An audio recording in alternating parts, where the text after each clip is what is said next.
हमेशा से ही डब्ल्यूडब्ल्यूई बहुत जोरदार और लंबे समय तक चलने वाली स्टोरी लाइन्स के लिए मशहूर रहा है।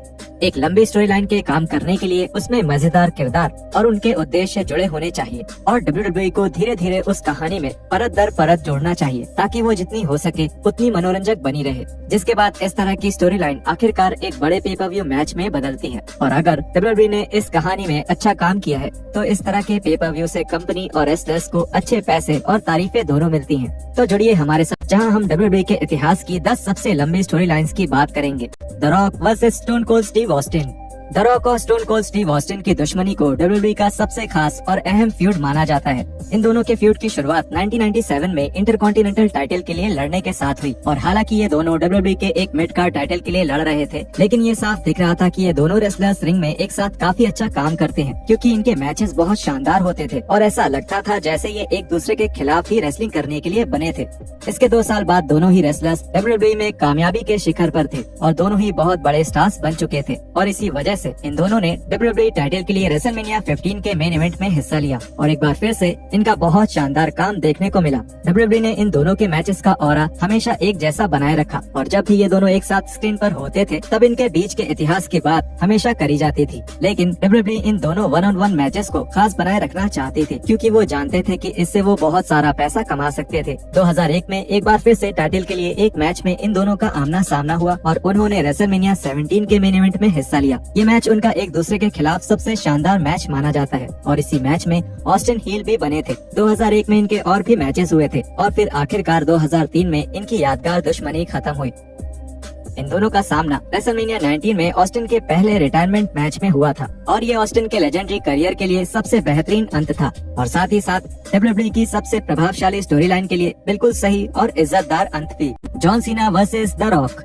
जब 2011 में द रॉक डब्ल्यूडब्ल्यूई में वापस आए तो ये साफ था कि WWE the rock versus John Cena की तैयारी में है। डब्ल्यूडब्ल्यूई ने ये घोषणा करने के लिए एक खास तरीका अपनाया जिसमें इन्हें पूरे 1 साल का नोटिस दिया गया क्योंकि रेसलमेनिया 27 के बाद वाले रॉक के एपिसोड में दोनों रेसलर्स ने रेसलमेनिया 28 के मेन इवेंट में एक दूसरे का सामना करने का फैसला किया। इसका मतलब ये था कि डब्ल्यूडब्ल्यूई के पास इन दोनों का मैच बनाने के लिए पूरे 1 साल का समय था और इसका ज्यादातर भार जॉन सीना के कंधों पर ही था क्योंकि इस दौरान द रॉक लगभग 90% समय के लिए गायब ही रहते थे। डब्ल्यूडब्ल्यूई ने रेसलमेनिया 28 के इस मैच को पूरी जिंदगी में केवल एक बार होने वाले मैच की तरह एडवर्टाइज किया था, लेकिन फिर भी उन्होंने रेसलमेनिया 29 में इनका एक रीमैच भी बुक कर दिया। इसका मतलब ये था कि ये स्टोरी लाइन जरूरत से ज्यादा लंबी हो गई थी जिसकी वजह से इस दुश्मनी की लेगेसी भी खतरे में पड़ गई थी। Triple H versus Shawn Michaels.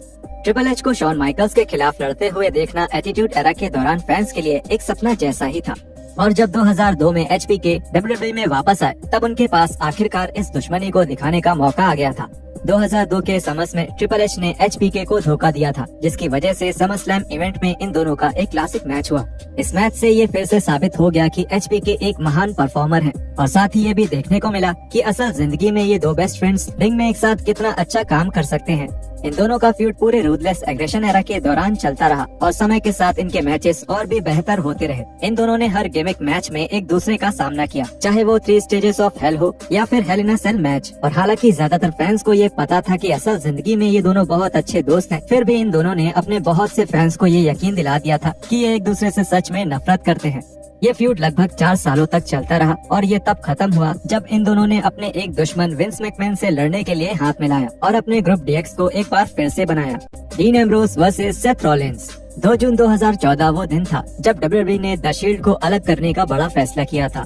The shield WWE के सबसे फेमस ग्रुप्स में से एक थे, लेकिन डब्ल्यूडब्ल्यूई को समझ आ गया था कि अब वो 3 बहुत बड़े स्टार्स बन चुके हैं और अब उनके अलग अलग रास्तों पर जाने का समय आ चुका है। रोमन रेंस को जल्द ही मेन इवेंट सीन में डाल दिया गया और वहीं डब्ल्यूडब्ल्यूई ने डीन एम्ब्रोस का फ्यूड सेथ रॉलिंस के साथ शुरू कर दिया जो द शील्ड के टूटने का कारण था।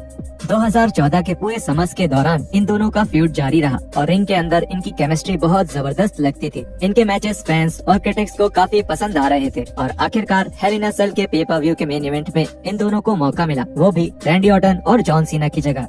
डब्ल्यूडब्ल्यूई ने अगले कुछ सालों तक इनके फ्यूड को बार बार दोहराया और ये स्टोरी लाइन डब्ल्यूडब्ल्यूई की पीजी एरा की सबसे लंबी स्टोरी लाइन्स में से एक बन चुकी है। 2015 में इन दोनों ने टाइटल के लिए फ्यूड किया था और यहाँ तक कि money in the bank pay per view में भी इन दोनों का एक शानदार लैडर मैच हुआ था। 2018 में एक बार फिर से इन दोनों का आमना सामना हुआ, लेकिन इस बार इनका किरदार बिल्कुल बदला हुआ था क्योंकि इस बार एम्ब्रोस एक हील के तौर पर लड़ रहे थे। हालांकि इनकी दुश्मनी के इस हिस्से में क्रिएटिविटी के नजरिए से कुछ दिक्कतें थी, लेकिन फिर भी इसमें ये साफ दिख रहा था कि ये दोनों एक साथ कितना बेहतर काम करते हैं और उम्मीद है कि इन दोनों को अपनी दुश्मनी की कहानी में एक आखिरी चैप्टर जोड़ने का मौका जल्द ही मिलेगा। Bret Hart versus oven heart.